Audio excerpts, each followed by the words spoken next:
Te damos en esta mañana por el privilegio que nos das de reunirnos una vez más, Señor. Ya te cantamos, te adoramos, te honramos. Ahora te pedimos, Señor, que nos ayudes a disponer nuestro corazón para recibir tu palabra, Señor. No queremos ser oidores olvidadizos, Señor, sino hacedores de ella. Oramos, Padre, para que sea tu Espíritu Santo generando en cada uno de nosotros, tus hijos, Señor, todo ese fruto que tú esperas de nosotros, pues para eso hemos sido llamados, Señor. De la misma manera oramos, Señor, por aquellas personas que posiblemente están en medio de nosotros, que aún no te conocen. Sea tu Espíritu Santo, Señor, convenciéndoles de pecado, redarguyéndoles, Señor, para que exista un verdadero arrepentimiento y que ellos puedan depositar su confianza solamente en nuestro Señor y Salvador Jesucristo, pues solamente en Jesucristo hay salvación. Jesucristo dijo: yo soy el camino, la verdad y la vida. Nadie viene al Padre si no es por mí. Gracias te damos, Señor. Todo esto te lo hemos pedido en el nombre de Jesús. Amén y amén. Pueden salir los pequeñitos y mientras ellos salen, ¿por qué no saluda a su hermano, hermana a la par?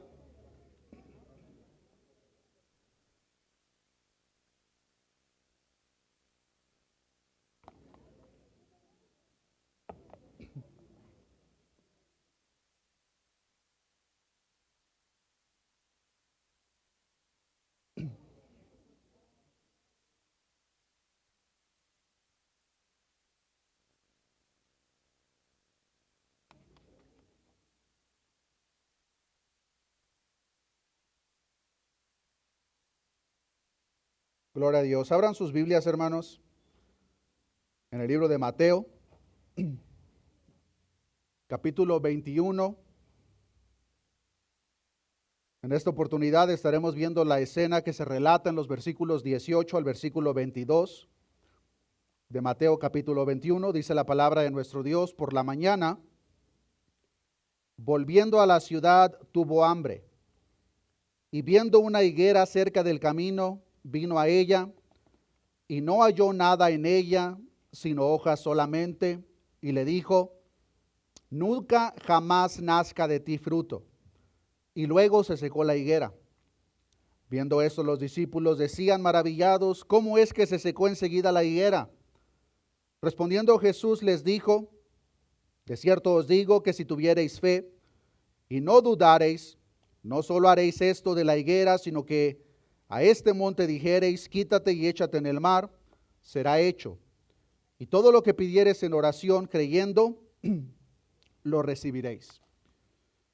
Cuando yo era niño crecí rodeado de árboles frutales. Soy originario del estado de Michoacán y ahí es muy común ver árboles frutales por donde quiera. La casa donde vivía estaba precisamente en medio de la casa de mi abuela y mi bisabuela, y en combinación en las tres casas, las cuales yo de niño frecuentaba, había árboles de guayaba, limón, lima, mandarina, higos, durazno, nísperos, muchas diversas frutas. En la casa de nosotros había un árbol de durazno que yo recuerdo que, aparte de dar durazno, atraía bastante un gusano que nosotros, de donde yo soy, le conocemos como azotadores. No sé si alguien conozca esos gusanos. Son unas orugas que tienen espinas y si te llegan a tocar es como si te quemara. En ciertos años este árbol producía, o más bien atraía, tanto gusano que estos gusanos estaban por toda la casa. No podíamos sentarnos porque de repente ahí en la silla salía uno y ya nomás sentías que te quemaba. A consecuencia de eso, se cortó el durazno. Ese árbol de durazno fue cortado. Había un problema y debía de ser erradicado. Al considerar esa ilustración, nosotros podríamos decir fue completamente justa la razón por la cual ese durazno fue cortado. Estaba produciendo un problema para nosotros, muchos gusanos. Cuando vemos la escena que acabamos de leer, hermanos, a primera vista podríamos considerar que el caso en el cual nuestro Señor Jesucristo maldice esta higuera, podemos considerar que es injusto. Incluso podríamos pensar que nuestro Señor Jesucristo estaba siendo caprichoso. porque esta higuera no le dio higos al tiempo que él esperaba y por lo tanto lo maldijo. Eso para nada es lo que está sucediendo en esta escena, hermanos, pero escenas como estas y muchas otras más nos muestran la necesidad y la importancia de una hermenéutica bíblica en la cual podemos verdaderamente entender el corazón de la enseñanza. Porque si nosotros no consideramos eso, podríamos, como me ha tocado, comúnmente cuando escucho a alguien predicar estos textos, la atención es dirigida: si tienes fe, pide lo que quieras y será hecho. Y para allá se dirige la atención. Tú deseas un buen negocio, solamente pide con fe, porque la palabra dice que si tú lo pides con fe, te será hecho. Eso para nada es lo que este texto nos está enseñando.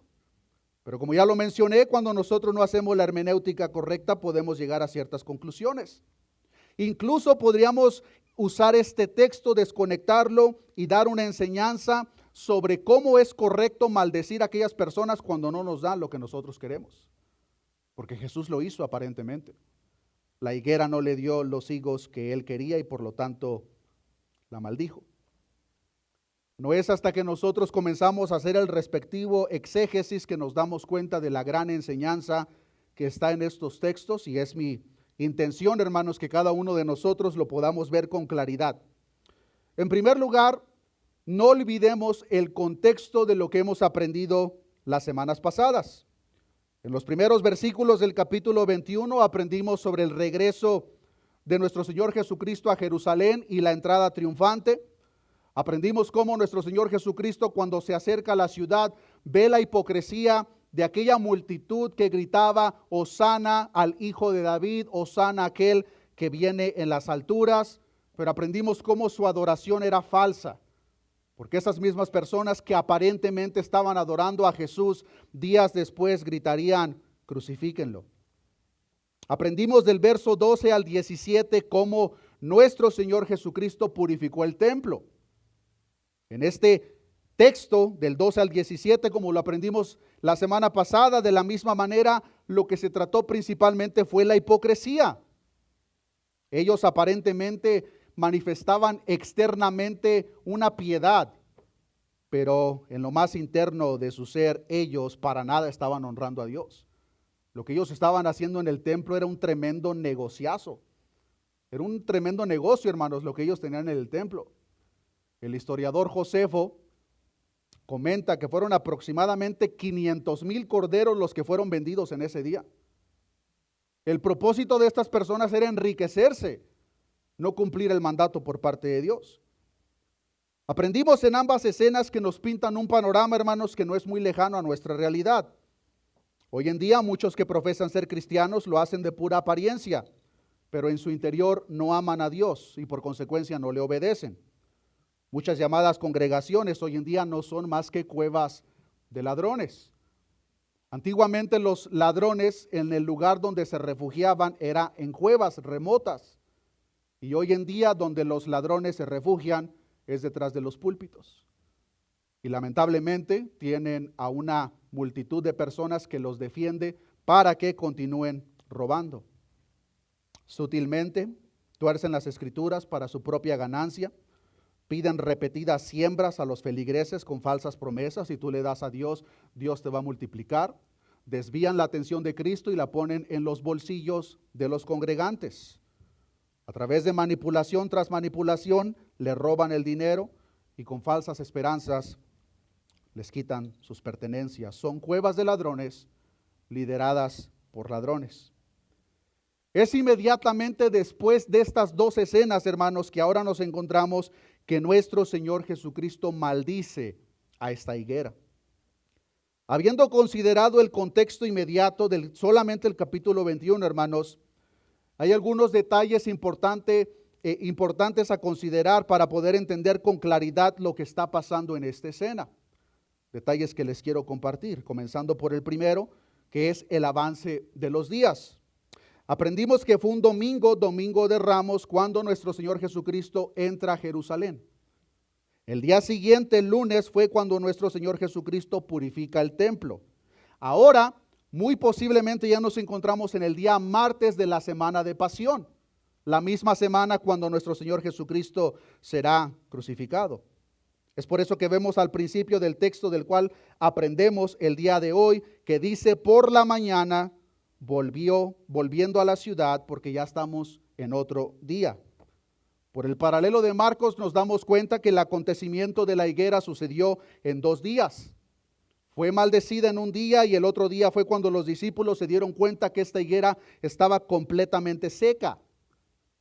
Tal como lo vemos en Marcos capítulo 11, versículo 14, donde dice: entonces Jesús dijo a la higuera: nunca jamás coma nadie fruto de ti. Y lo oyeron sus discípulos. Versículo 20, y pasando por la mañana, de la tarde a la mañana, vieron que la higuera se había secado desde las raíces.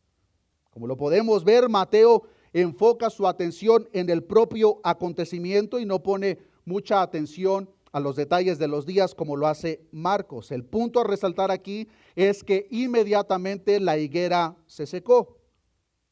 Detalle número 2, la humanidad del Mesías. En este mismo versículo 18 podemos ver que nuestro Señor Jesucristo tuvo hambre.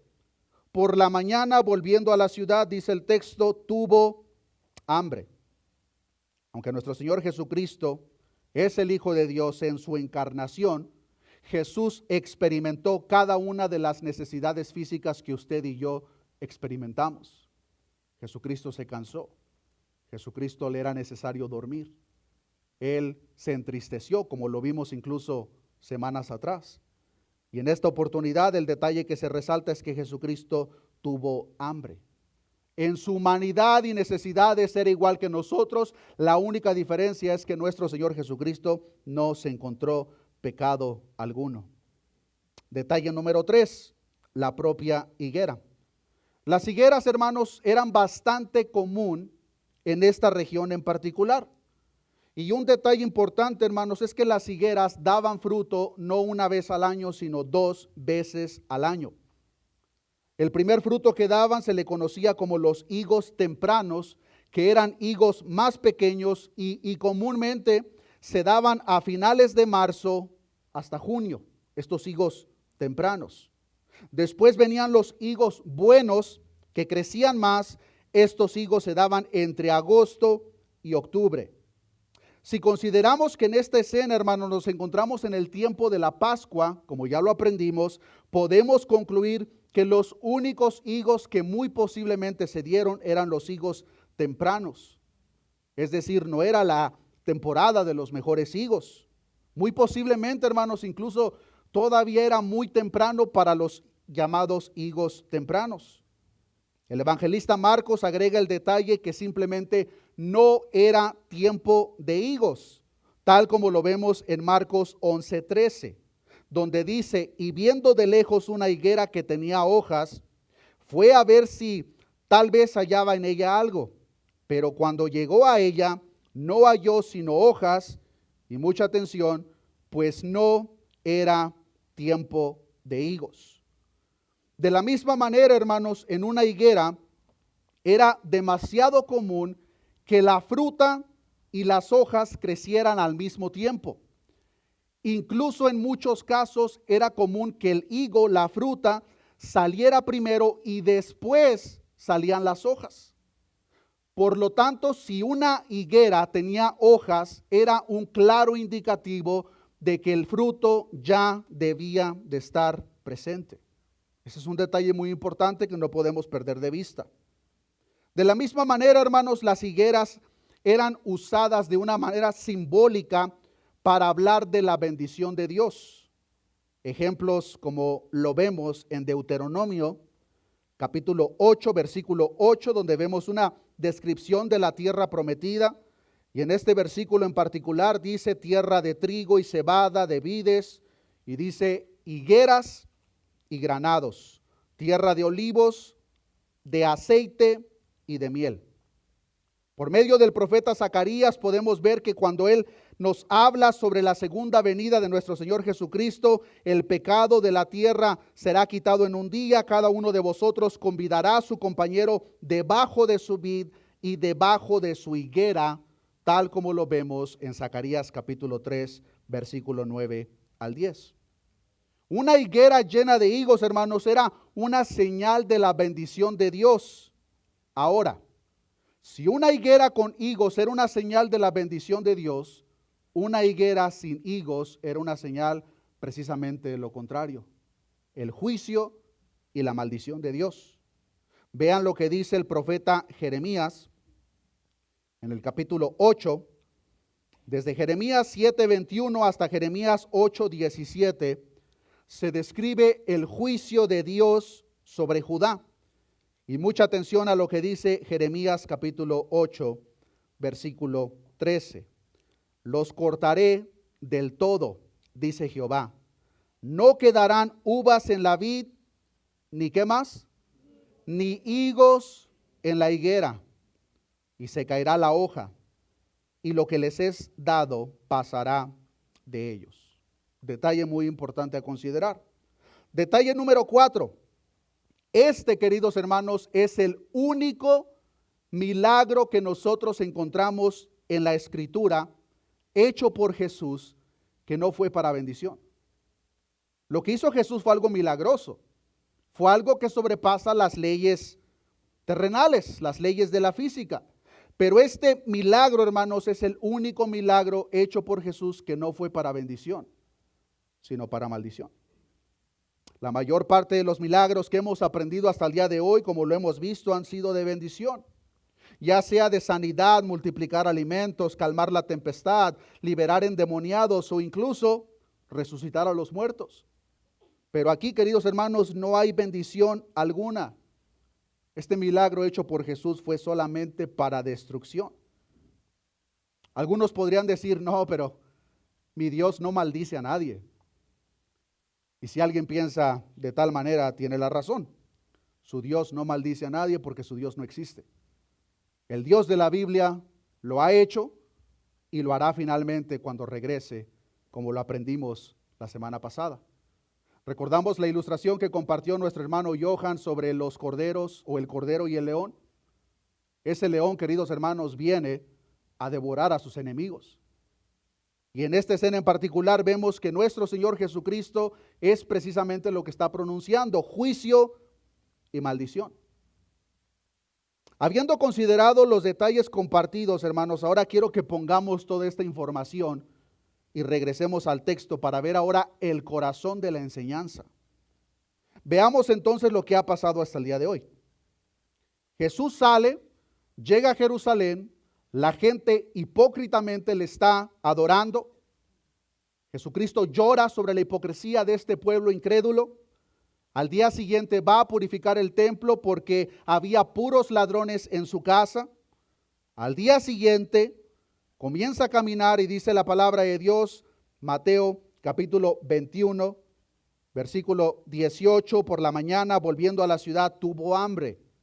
Y viendo una higuera cerca del camino, vino a ella y no halló nada en ella, sino hojas solamente.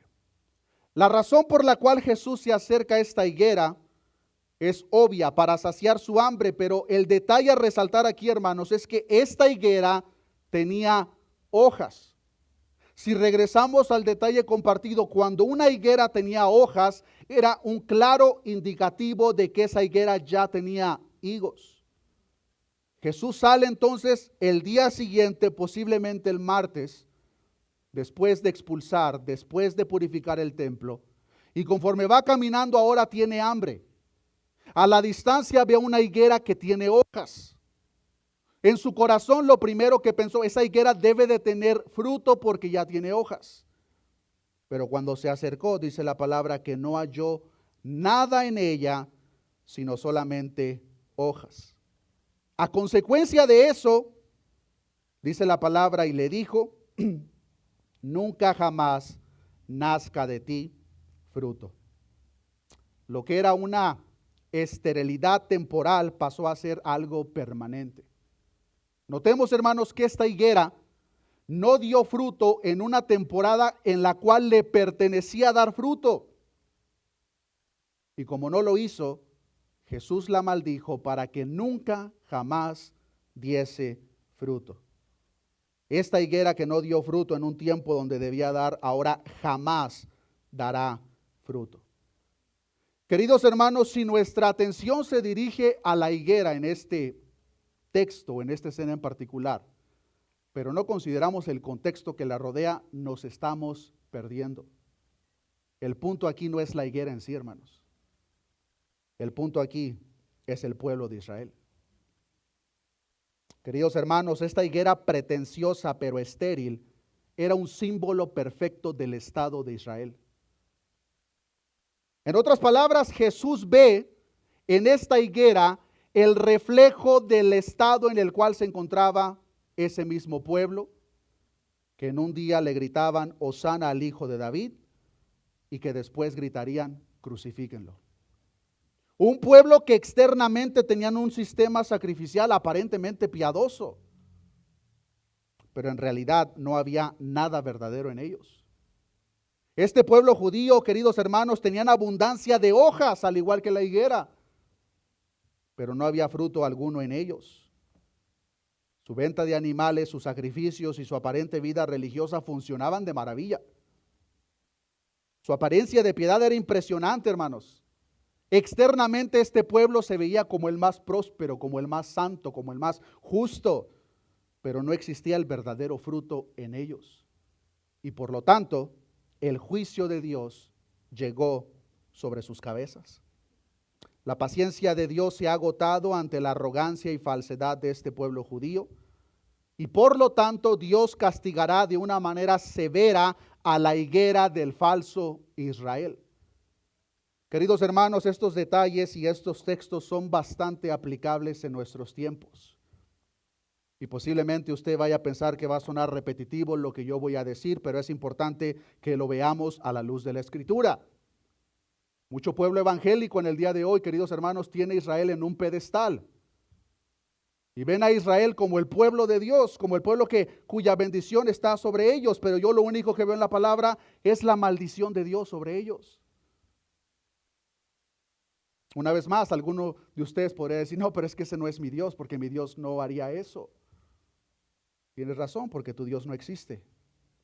El Dios de la Biblia lo ha hecho, como lo vamos a aprender. Recordemos el juicio de Dios pronunciado a través de su siervo Jeremías. En Jeremías 8:13, él dijo, los cortaré del todo, dice Jehová, no quedarán uvas en la vid, ni higos en la higuera, y se caerá la hoja, y lo que les he dado pasará de ellos. Más adelante en el mismo libro de Jeremías, Dios le muestra al profeta una canasta que tenía tanto higos buenos como higos malos. Higos tan malos que no se podían comer. Y presten mucha atención a los detalles de esta canasta y los higos que tenía. Jeremías capítulo 24, versículo 1. Después de haber transportado Nabucodonosor, rey de Babilonia, a Jeconías, hijo de Joacim, rey de Judá, a los príncipes de Judá y los artesanos y herreros de Jerusalén, y haberlos llevado a Babilonia, me mostró Jehová 2 cestas de higos puestas delante del templo de Jehová. En este tiempo en particular, Dios le muestra al profeta Jeremías una canasta que tenía higos buenos, higos malos. Versículo 2. Una cesta tenía higos muy buenos, como brevas, y la otra tenía higos muy malos, que de malos no se podían comer. Y me dijo Jehová, ¿qué ves tú, Jeremías? Y le dije, higos buenos, muy buenos, y malos, muy malos, que de malos no se pueden comer.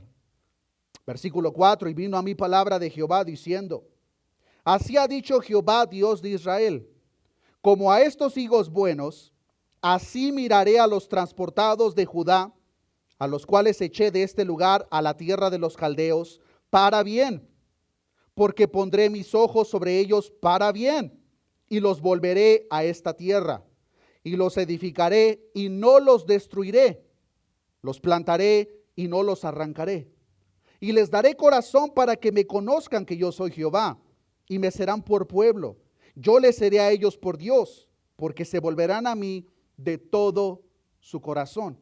Ahora, mucha atención lo que Dios a través del profeta tiene que decir sobre los higos malos, hermanos. Versículo 8. Y como los higos malos, que de malos no se pueden comer, así ha dicho Jehová.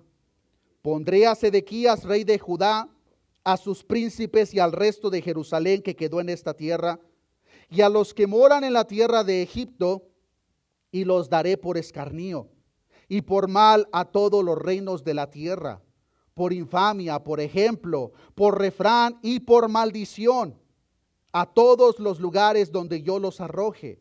Y enviaré sobre ellos espada, hambre, pestilencia, hasta que sean exterminados de la tierra que les di a ellos y a sus padres. Destrucción y maldición para estos higos que eran tan malos, que de tan malos no se podían comer. Queridos hermanos, este texto de Jeremías en cuanto a la maldición y destrucción tiene una conexión directa con las palabras que ahora Jesucristo pronuncia sobre aquella higuera que tenía muchas hojas, pero no había fruto, representada por el Estado de Israel. El comentarista Matthew Henry dice lo siguiente sobre la maldición pronunciada por Jesús para este pueblo. La sentencia que dictó contra ellos, que nunca creciese en ellos ningún fruto o se recogiese de ellos, se cumplió como iglesia o como pueblo. Nunca vino nada bueno de ellos después que rechazaron a Cristo. Fueron de mal en peor. La ceguera y la dureza se apoderaron de ellos y aumentaron en ellos hasta que dejaron de ser iglesia. Se despoblaron, se perdieron, y su lugar y su nación fueron desarraigados. Su hermosura fue desfigurada, sus privilegios y vestiduras, su templo y el sacerdocio y los sacrificios, los festivales y todo el esplendor de su iglesia y estado cayeron como hojas en otoño. Cuán pronto se secó su higuera después de decir: su sangre sea sobre nosotros y sobre nuestros hijos.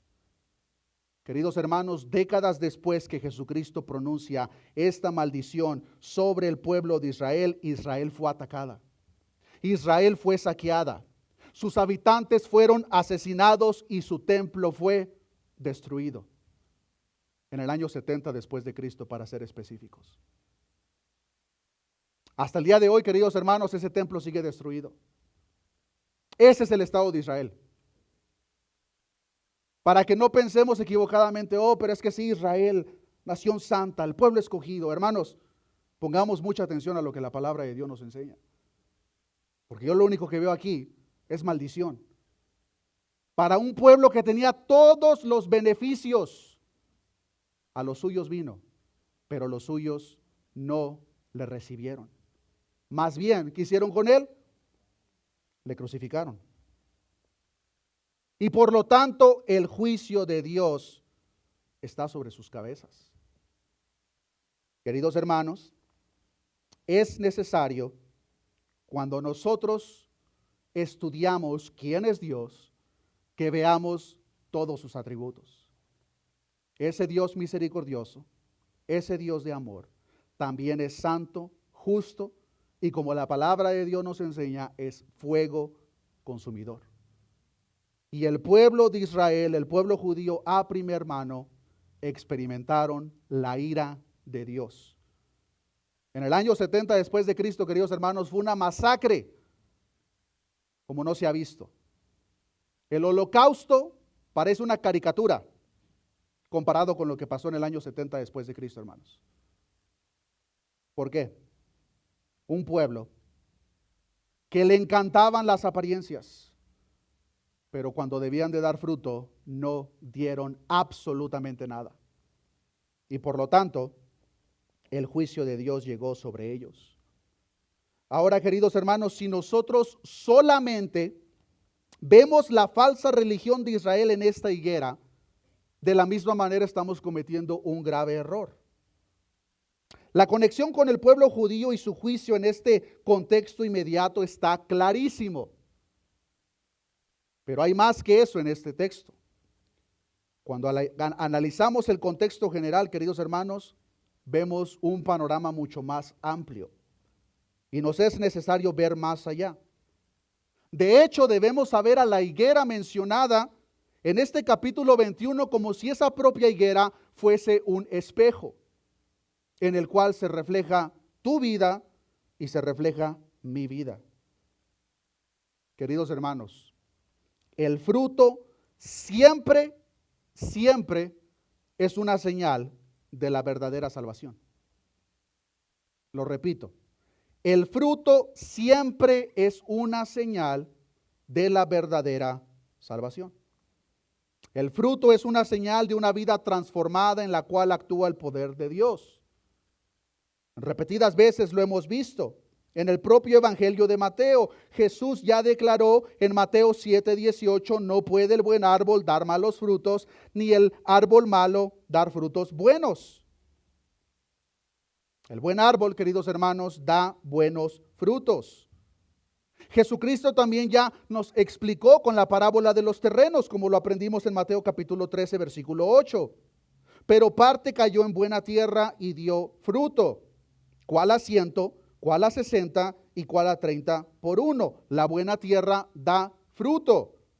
Jesucristo también dijo en Juan 15:5, yo soy la vid, vosotros los pámpanos, el que permanece en mí y yo en él, este lleva mucho fruto, porque separados de mí nada podéis hacer. Lo cual entonces nos lleva a la siguiente conclusión: si verdaderamente estamos en Cristo y Él está en nosotros, llevaremos mucho fruto. Pero si solamente hay hojas en nosotros, queridos hermanos, seremos cortados y seremos quemados. Regresemos a la ilustración, hermanos. ¿Qué eran las hojas? Las hojas eran las apariencias. Externamente este pueblo se presentaba como lo mejor de lo mejor. Pero el verdadero fruto, queridos hermanos, no había nada. Nosotros podríamos estar cometiendo el mismo error, que nuestro cristianismo es de puras apariencias. Estando en la iglesia, somos aparentemente los mejores cristianos, pero en la casa nos prendemos el switch de Transformers y ahora ya somos una persona completamente diferente. No hay fruto, pura apariencia, puras hojas.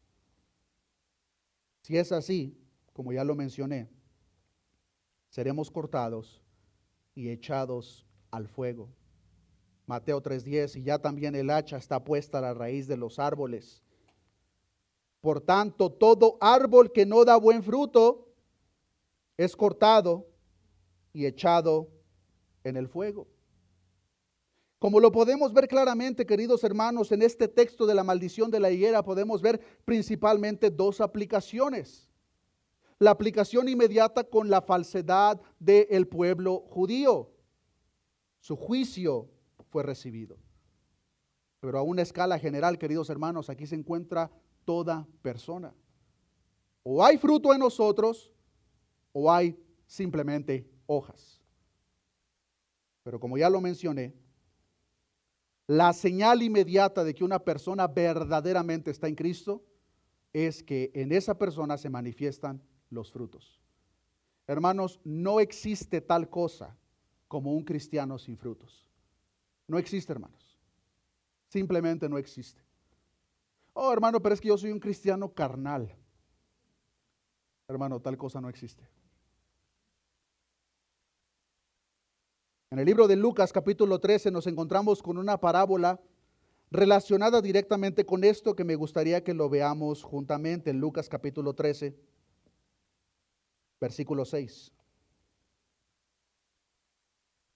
Lucas capítulo 13, versículo 6 dijo también esta parábola. Tenía un hombre una higuera plantada en su viña. Mucha atención. Y vino a buscar fruto en ella. ¿Y qué pasó? No lo halló. Dijo al viñador, he aquí, hace 3 años que vengo a buscar fruto en esta higuera y no lo hallo. Córtala. ¿Para qué inutiliza también la tierra? Él entonces, respondiendo, le dijo, Señor, déjala todavía este año, hasta que yo cabe alrededor de ella y la abone. y si diere fruto, bien, y si no, la cortarás después. Como lo podemos ver, esta parábola viene con una clara y firme advertencia. Si no hay fruto, será cortada. Hermanos, ¿qué haríamos nosotros si nosotros plantásemos árboles frutales específicamente con el propósito de comer de su fruto? Y que a los 5, 6, 7 años de que ese árbol fue plantado no da absolutamente nada. Lo cortaríamos, usaríamos su leña para el próximo viaje de acampar. Si nosotros, seres pecadores, haríamos tal cosa, ¿qué esperamos del Dios 3 veces santo y justo que hará con todo aquel árbol que no da fruto? Con esto en mente, hermano, hermana, viendo a la higuera como un espejo, te hago la siguiente pregunta para que tú contestes en lo más profundo de tu corazón. ¿Hay fruto en tu vida? ¿O puras apariencias? Si tú fueses un árbol literalmente de fruta y en tu casa es el único alimento que hay disponible para tu familia, ¿cuánto tiempo tardaría para que se mueran de hambre? Hermanos, si no hay fruto en nosotros, seremos cortados y seremos quemados. Recordemos una vez más las palabras de Jesús en Juan 15:5. Yo soy la vid, vosotros los pámpanos. El que permanece en mí y yo en él, este lleva mucho fruto. Mucho fruto. Y si no hay fruto, será cortado y será quemado. Ahora alguien se puede preguntar, bueno, pero ¿qué es el fruto? ¿El fruto es ir a la iglesia el día domingo? ¿El fruto es ayudar a los necesitados o ayudar a los hermanos el día que hacen el evento del banco de comida? ¿Son buenas obras? Claro que sí, pero eso no es el fruto, hermanos. Vean lo que dice la palabra de Dios en cuanto a una lista que no es completa, pero sí de los principales, para que notemos esta lista, hermanos, a la luz de nuestra propia vida y nosotros podamos ver, este fruto sí existe en mí, este no, este sí, este no. Pero queridos hermanos, si no hay fruto, no hay ninguno de esos en nosotros, existe el peligro de que seas cortado y echado al fuego. O de la misma manera, si analizamos esta lista y vemos de que hay más fruto o más de lo malo que de lo bueno, regresando al ejemplo de aquel durazno que tuvimos que cortar porque daba mucho gusano, el peligro sigue siendo el mismo. Vean lo que dice Gálatas capítulo 5, versículo 22. Mas el fruto del Espíritu es amor, gozo, paz, paciencia, benignidad, bondad, fe, mansedumbre, templanza. Permítame leer este mismo verso en la traducción lenguaje actual que lo explica de una manera más clara. Dice el versículo 22. En cambio, el Espíritu de Dios nos hace amar a los demás, estar siempre alegres y vivir en paz con todos. Nos hace ser pacientes y amables y tratar bien a los demás, tener confianza en Dios, ser humildes y saber controlar nuestros malos deseos. Hermano, hermana, ¿cuánto de eso se refleja en tu vida? O ya tienes años en el cristianismo, pero eres la persona más amargada, enojona, orgullosa, y los deseos de tu carne gobiernan tu vida. Esas son las obras de la carne. Si eso es lo que hay en tu vida, amigo, amiga, no importa qué tan maravillosas sean tus hojas. No importa qué tan gloriosas broten cada una de esas hojas en tu vida. Si no hay fruto, al igual que la higuera, serás cortado y echado al fuego. Esta higuera, la cual podemos ver claramente que se acerca el maestro, estaba llena de hojas, hermanos. Hasta podríamos considerar qué bonita higuera. Las higueras eran usadas también, aparte de su fruto, para generar sombra. De hecho, cuando vemos que nuestro Señor Jesucristo llama a su discípulo Natán, podemos ver que se encontraba reposando debajo de una higuera. Pero en el contexto general de este texto, queridos hermanos, generar sombra no es suficiente. O hay fruto o será cortado. En el caso de esta higuera no importaba cuánta sombra generase, si no había fruto, como no lo hubo en este caso, el juicio de Dios llegó sobre su vida. Así como Dios hará con cada uno de nosotros en el fin de este siglo. Al ver el acontecimiento que la higuera se secó inmediatamente, los discípulos, como lo podemos ver, se maravillaron. Y dice el versículo 21, viendo esto los discípulos decían maravillados, ¿cómo es que se secó enseguida la higuera? No fue un acontecimiento normal. Posiblemente si nosotros tenemos mala hierba en nuestra casa y no la cortamos, posiblemente lo que le echemos es un tipo de veneno que va a tardar un proceso para que se seque. En el caso de esta higuera fue algo milagroso, fue algo al instante. Y como ya lo mencioné, es el único milagro que encontramos en la palabra de Dios que no fue para bendición, fue para maldición, fue para destrucción. De tal manera que los discípulos se maravillaron. ¿Cómo es que se secó enseguida la higuera? Versículo 21, respondiendo Jesús les dijo, de cierto os digo que si tuviereis fe y no dudareis, no solo haréis esto de la higuera, sino que si a este monte dijereis, quítate y échate en el mar, será hecho, y todo lo que pidiereis en oración creyendo, lo recibiréis. Esta es la parte que comúnmente le gusta a la gente poner su atención. Todo lo que pidas, Dios te lo va a dar si tienes fe. Pero ese no es el punto de este texto como lo acabamos de ver. El punto es el juicio de la higuera. Ya sea la representación del pueblo judío de Israel o ya sea todo creyente que no genere fruto, será cortado y echado al fuego. Pero ahora surge la pregunta, ¿cuál es la conexión con las palabras del verso 21 al 22 en conexión con lo que acabamos de aprender? En primer lugar, cuando Jesús dice, si dijereis a este monte, no olvidemos que en el monte en el cual se encuentra es el monte de los olivos.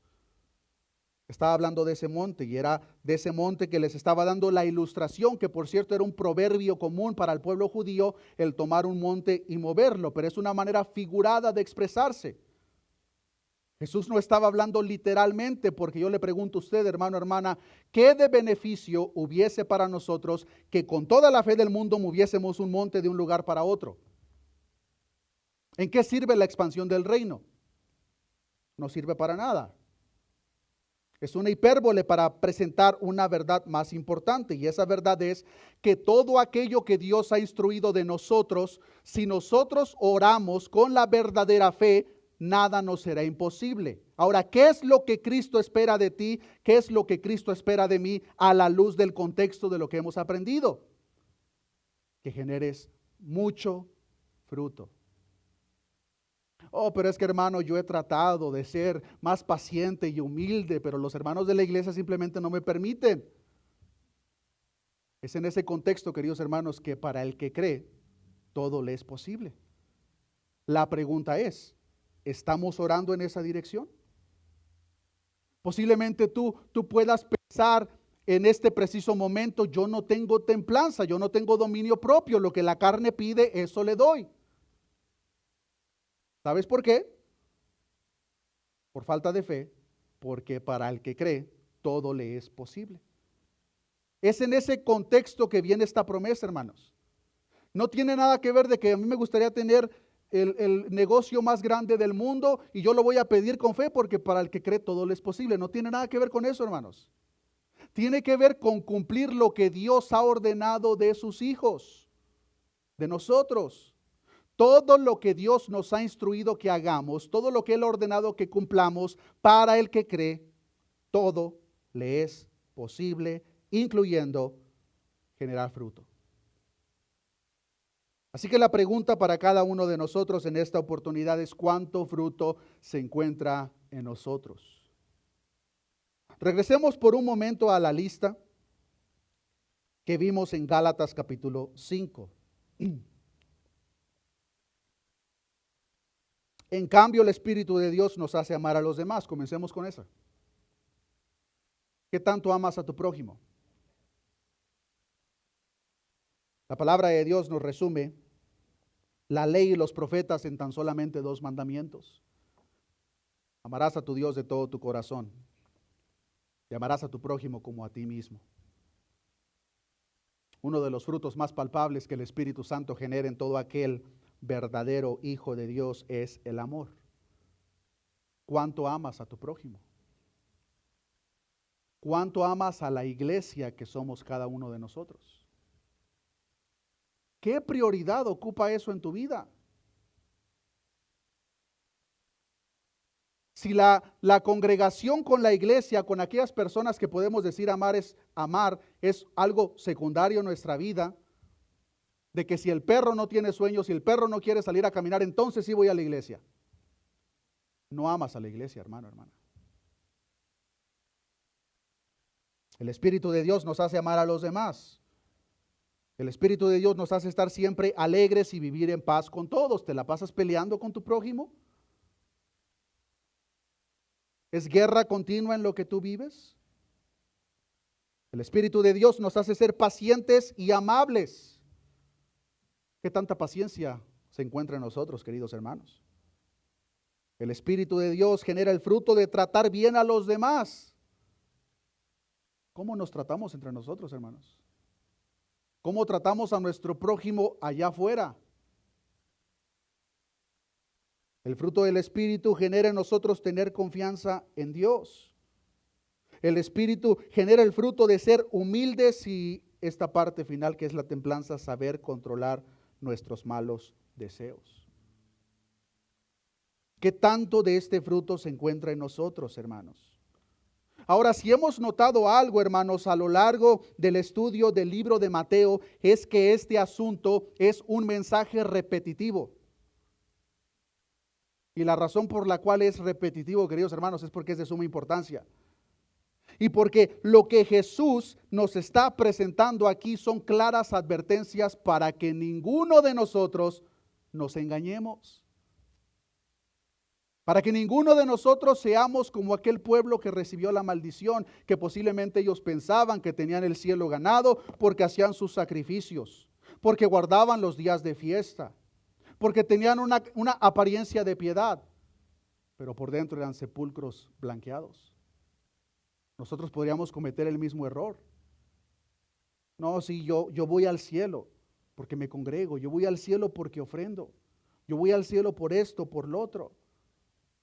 Todo eso es importante, hermanos, no lo estoy descartando, pero ninguna de esas cosas son evidencias que el Espíritu de Dios ha transformado nuestras vidas. ¿Pero qué sí lo es? El fruto del Espíritu. Esas son evidencias claras, palpables, que el Espíritu de Dios ha hecho y continúa haciendo una obra en cada uno de nosotros.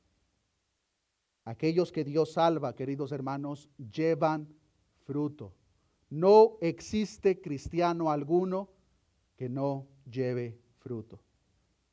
Juan 15:16.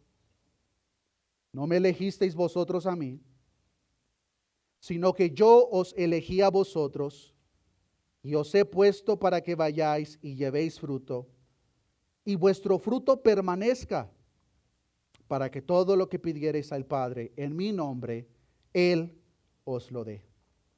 Aquellos que Dios salva llevan fruto, hermanos.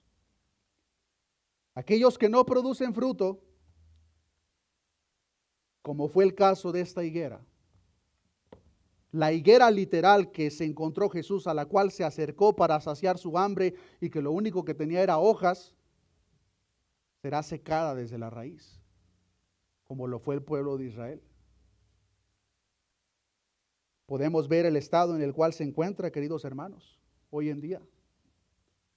Solamente tenemos que poner un poquito de atención, pero ver su estado a la luz del lente, lo que la palabra de Dios nos enseña, no a lo que las noticias nos enseñan, hermanos.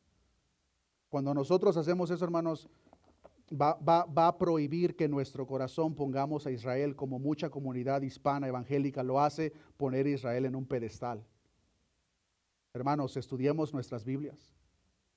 Y no solamente lo veamos para aprender lo que pasó con ellos. Veámoslo para ver la aplicación personal. ¿Hay ese fruto verdaderamente en mí? Si yo me fuese a presentar delante de Dios en esta noche y Él me fuese a pedir cuentas por el fruto generado en mí, ¿cuál sería mi respuesta? ¿Habrá palabras de contentamiento por parte de mi Señor? ¿O seré cortado y echado al fuego? Oremos a nuestro Dios. Padre, gracias te damos en esta oportunidad por tu palabra, Señor. Tu palabra que es fiel y verdadera. Tu palabra en la cual podemos ver tu voluntad, Señor. Tú eres un Dios santo y justo que no se complace en la maldad. Tú eres un Dios santo que ha salvado a personas de toda lengua, de toda nación, pero que nos ha salvado con el propósito específico para que vivamos en tus buenas obras. Nos ha salvado, Señor, para que produzcamos mucho fruto. Si nosotros permanecemos en Cristo y Él permanece en nosotros, será la consecuencia automática, generaremos mucho fruto. Pero si nosotros no estamos en Cristo y solamente nos encontramos en una religión de hombres, en un club social, nuestra vida estará llena de hojas que adornan nuestra vida. Presentaremos falsamente una piedad errónea. Señor, líbranos de ser ese tipo de persona. Sea tu Espíritu Santo, Señor, redarguyendo nuestro ser interior. Si hubiese alguna persona en medio de nosotros, Señor, que aún no te conoce, sea tu Espíritu Santo, Señor, convenciéndole de pecado, pero a la vez, Señor, produciendo ese deseo de depositar genuina y verdaderamente su confianza solamente en Cristo, pues solamente en Cristo hay salvación. El pueblo de Israel, como lo podemos ver, tuvo grandes beneficios. La salvación viene de los judíos. El Mesías nació en el pueblo judío. Ellos vieron milagros, señales que nosotros no hemos visto, Señor. Pero aún a pesar de ver todo eso, ellos decidieron crucificar a aquel que les ofrecía salvación. Ellos dijeron y gritaron: su sangre sea sobre nosotros y sobre nuestros hijos. Por lo tanto, el juicio del Dios Todopoderoso y 3 veces santo cayó sobre ellos como pueblo y como nación. Señor, que sea esa higuera un ejemplo para cada uno de nosotros. Que de la misma forma entendamos, Señor, de que si no hay fruto en nosotros, como lo predicó tu siervo Juan, seremos cortados y echados al fuego, Señor. No permita, Señor, que en medio de nosotros haya personas engañadas. Muestra, Señor, verdaderamente la condición en la que nos encontramos y que sea tu Espíritu Santo, Señor, ayudándonos a producir ese fruto, pues nosotros creemos, Señor, tus promesas de que todo aquel que verdaderamente está en Cristo lleva mucho fruto. Por lo tanto, nosotros oramos, Señor, con la misma fe reflejada en tu palabra, Señor, que produzcas ese fruto en nosotros. Nosotros lo creemos verdaderamente, Señor, porque tu palabra nos enseña que para el que cree todo le es posible. Señor, ayúdanos a ser más humildes. Ayúdanos a amar más a nuestro prójimo. Ayúdanos a amar más a la iglesia, a tu obra, Señor. Ayúdanos a tener más templanza, Señor, ese dominio propio que es necesario para poder tener un gobierno, Señor, con la ayuda de tu Espíritu sobre esos deseos de nuestra carne, Señor, que se rebelan contra la ley del Espíritu. Ayúdanos, Señor, a ver a los demás con humildad. Ayúdanos a tener tu verdadera paz, a estar alegres en todo tiempo, Señor, incluso en medio de la dificultad. Ese es tu verdadero fruto, Señor, que tú prometiste, Señor, que se reflejaría en todo aquel que tú has salvado, Señor. Nosotros lo creemos y en esa misma fe oramos, Señor. Gracias te damos por tus promesas, Señor. Gracias te damos, Señor, por todo lo que has hecho y continúas haciendo en la vida de cada uno de nosotros. Todo esto te lo hemos pedido en el nombre de Jesús. Amén y amén. Que Dios les bendiga, hermanos.